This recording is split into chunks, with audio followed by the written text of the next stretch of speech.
Hi, I'm Alex. Hi, I'm Selena. Hi, I'm Kimberly. Hi, I'm Uday. Hi, I'm Marco.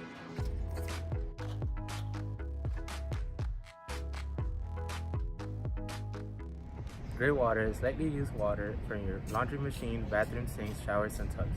It is basically any water that doesn't contain sewage.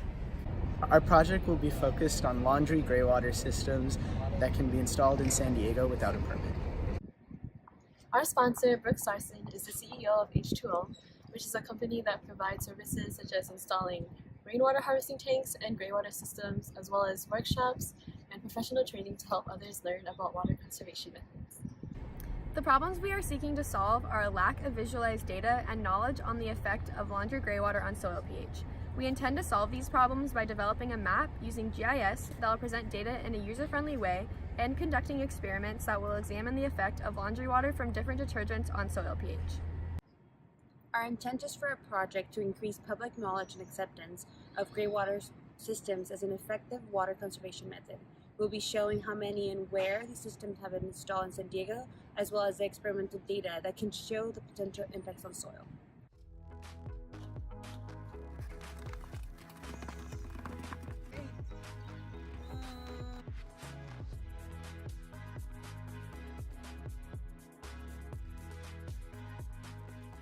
Widespread use of gray water systems is fairly new and little data has been collected.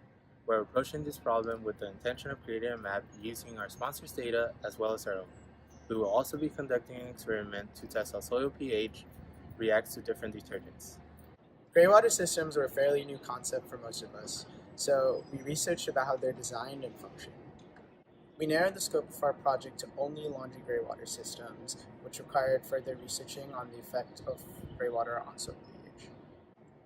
We found that laundry gray water systems can cause an increase in soil pH, so we looked into materials that could potentially reduce said pH. One objective of our project is to create a computerized map using ArcGIS that would allow for the data to be presented in a visual format. This map will be limited by how much data we have access to and the time frame of the project.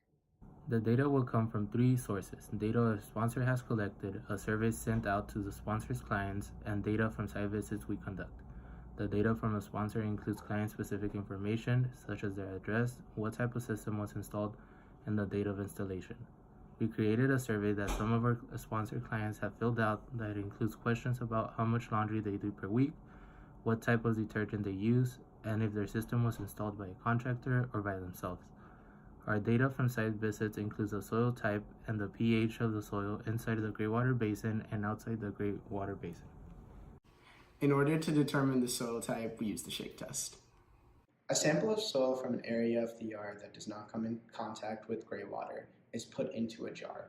Water is added, the jar is shaken to allow the dirt and water to mix, and the jar is left to sit for 24 hours. Once the different layers have settled, you can measure the thickness of the sand, silt, and clay layers, and use a soil type triangle to determine the soil type.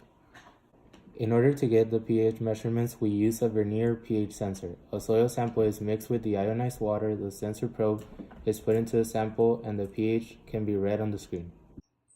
Another objective for a project is to measure the effect of laundry gray water on soil pH.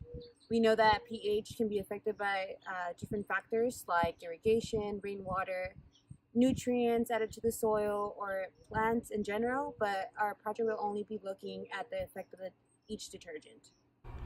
In order to examine the effects of laundry gray water on soil pH, we developed an experiment to last over 4 weeks. Each week, we will take pH measurements to produce data trends over the experimental period. Our experiment consists of 3 buckets filled with mulch and soil from Uday's backyard. Every week, we do a load of laundry to create gray water using 3 different types of detergent. We use the shake test to determine the soil type of the soil in the bucket, and with that, we find out the soil's infiltration capacity and can find out how much water to add each week.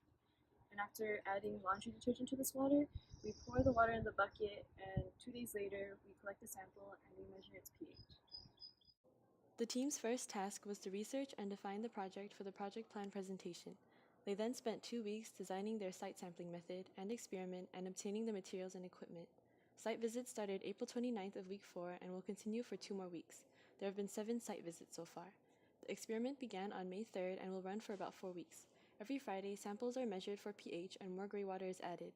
Now that the data provided by H2Ome is ready, half of the team will be working on making the maps for the sponsor. The roles essential to our project are listed here.